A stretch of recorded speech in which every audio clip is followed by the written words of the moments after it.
Well, good morning and welcome back to Musings of a Texas Preacher Man. I'm Scott Fisher and I'm glad you've chosen to study with me this morning. We're in the midst of a study on the subject of the blood of Abel, the shedding of innocent blood by Israel, and martyr vindication. Today we'll continue to unpack the prophetic and eschatological nature of the vindication of the blood of the martyrs. Isaiah prophesies of the coming messianic kingdom, and that simultaneously with the coming of Messiah would come vindication for the blood of the martyrs, the blood of the righteous shed by Old Covenant Israel throughout their history, up to and including the crucifixion of Jesus, the Messiah, and subsequently his apostles. Now in Isaiah chapter 2, Isaiah chronicles what will take place in Israel's distant future, the coming of Messiah, the destruction of Jerusalem and the temple. Why? Well, first, they abandoned the Lord. And second, he abandoned them. Now, I know that's not popular to say in today's religious environment where God's love and forgiveness are unconditional. But for the moment, let's just stipulate that in Isaiah states the following: "For you have abandoned your people, the house of Jacob, because they are filled with influences from the east." That's Isaiah chapter 2, verse 6. They had multiplied gold and silver. They had multiplied horses and chariots. They had multiplied idols. And they, quote, "worship the work of their hands, that which their fingers have made." Isaiah chapter 2, verse 8. Perhaps they even worshiped the temple itself. So Isaiah warns them of the day of reckoning that is coming. Isaiah chapter 2, we pick it up at verse 10. "Enter the rock and hide in the dust from the terror of the Lord and from the splendor of his majesty. The proud look of man will be abased, and the loftiness of man will be humbled, and the Lord alone will be exalted in that day." Now here's a concept that is found throughout both the Old Testament and the New Testament. Uncomfortable as it may be, and ignored as it is by most evangelical Christians today, the Lord is exalted in judgment. Now, scriptures say that multiple times, but again, it's uncomfortable and we don't like to talk about that part. Verse 12, "For the Lord of hosts will have a day of reckoning against everyone who is proud and lofty, against everyone who is lifted up, that he may be abased." Now that day of reckoning, that day of recompense, the day of the Lord is going to come. It's in their future. Isaiah is speaking of it in the future tense. Now we pick it up again in verse 17. "The pride of man will be humbled. The loftiness of men will be abased." Now listen, here's the arrogance of man. God speaks, God reveals his will, and man thinks he's smarter than God. God calls something detestable and abominable. Man says it's normal and okay. The loftiness of men will be abased. The Lord alone will be exalted in that day. But the idols will completely vanish. Men will go into caves of the rocks and into holes of the ground before the terror of the Lord and the splendor of his majesty, when he arises to make the earth tremble.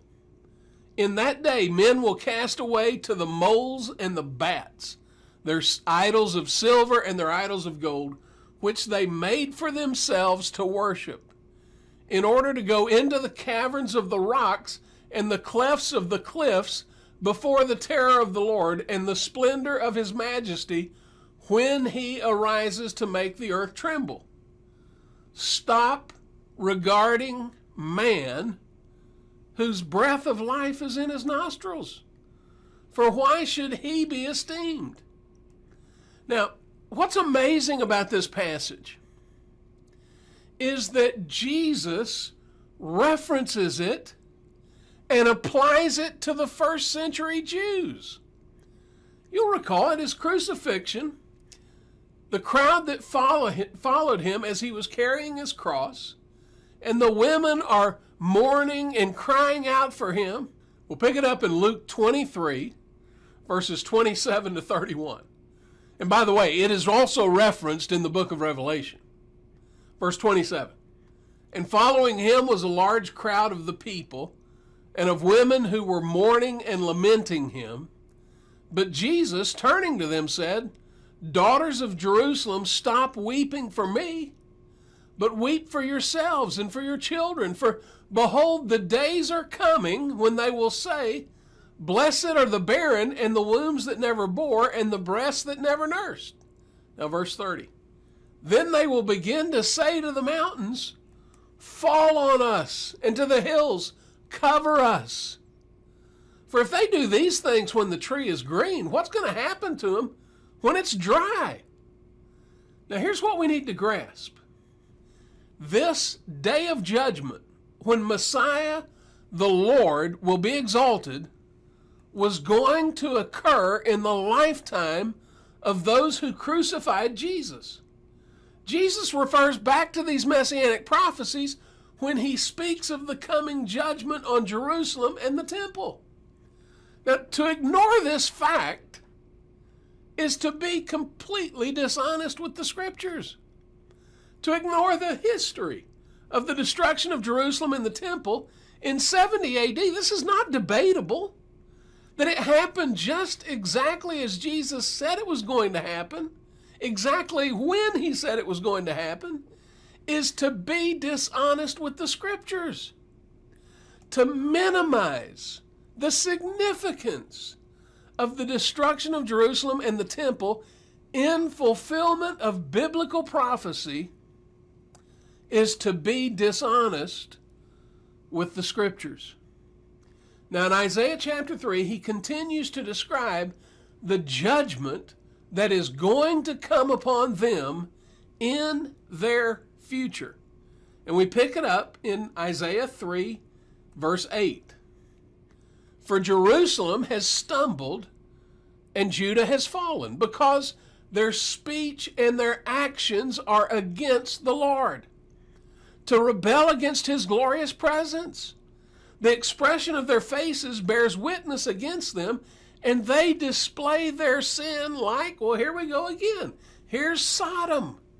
He's calling Jerusalem Sodom. They don't even conceal it. In Jeremiah it says they don't even know how to blush. Woe to them, for they have brought evil on themselves.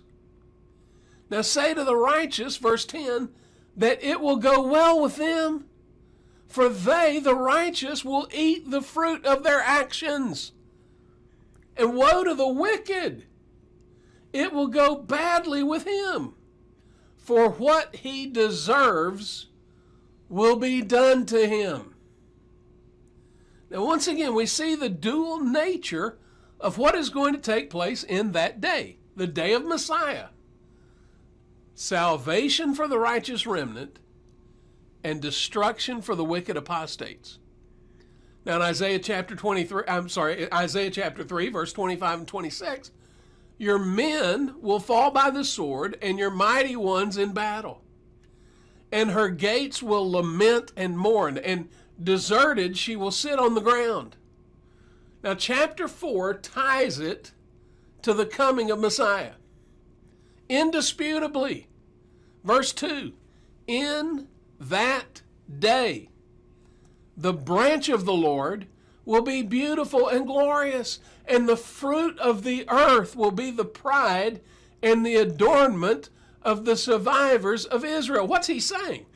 In the day of Messiah, When the kingdom is opened and fully realized, all the nations are going to come in, and the fruit of the earth will be the pride and the adornment. This was what Paul was talking about in Romans, about the spreading of the gospel, the taking of the gospel to the Gentiles. It was his ministry. It was his mission. It was a fulfillment of prophecy. Verse 3, it will come about that he who is left in Zion and remains in Jerusalem will be called holy. Everyone who's recorded for life in Jerusalem. When the Lord, now watch this, verse 4, don't miss this. When the Lord has washed away the filth of the daughters of Zion and purged the bloodshed of Jerusalem from her midst. How? By the spirit of judgment and the spirit of burning. Then the Lord will create over the whole area of Mount Zion and over her assemblies a cloud by day, even smoke, and the brightness of a flaming fire by night, for over all the glory will be a canopy. Now, folks, if you can receive it, this is the kingdom. It is his presence. It is his glory. This is where you and I are invited to live 24/7. We're not waiting for it at some point in our future. We're invited to get in on it right now. The kingdom is fully realized, fully released at the 70 AD destruction of Jerusalem and the temple. The end of the old covenant era, the old covenantal system. Quote, when the Lord has washed away the filth of the daughters of Zion and purged the bloodshed of Jerusalem from her midst by the spirit of judgment and the spirit of burning. Now, this was a prophecy of what would come about in the Messianic kingdom simultaneous with the end of Old Covenant Israel. Now, I know we've covered a lot this morning, and we've covered a lot over the past few weeks. Some things you may have never even considered before. Let me encourage you, don't give up. Don't react. Don't ignore the scriptures. I really do want to thank you for studying with me this morning. If what I'm sharing with you goes against what you've always believed, don't be afraid or intimidated. Study the Word. Go back and review the previous episodes. Build up. They build up each day, builds on the previous day. Wrestle with what the scriptures have to say. Now, I won't be posting any videos this next week. My wife and I are going to be taking a week's vacation for some R&R in some cool weather away from the Texas heat wave of 2018. And we'll be picking up right here again on Tuesday morning, July 31st. And we'll continue our study of the truth of the Messianic kingdom and continue to look at the vengeance poured out on Jerusalem for the blood of the righteous. I want to thank you for joining me from Musings of a Texas Preacher Man, and I hope you'll continue to join me Tuesday mornings through Friday mornings each week right here. Why not click on the subscribe button on the lower right corner of your screen, and you'll be notified in YouTube whenever a new video gets posted. And if you're watching on Facebook, consider sharing this on your wall and invite your friends to watch it. And if you saw it on Twitter, retweet it and encourage your friends to watch. And if you live in the Dallas-Fort Worth Metroplex, why not join me on Tuesday nights at 7 p.m. for Tuesday Nights in the Word? Come on out and join us. Hey, I hope you'll go out and make today a great day.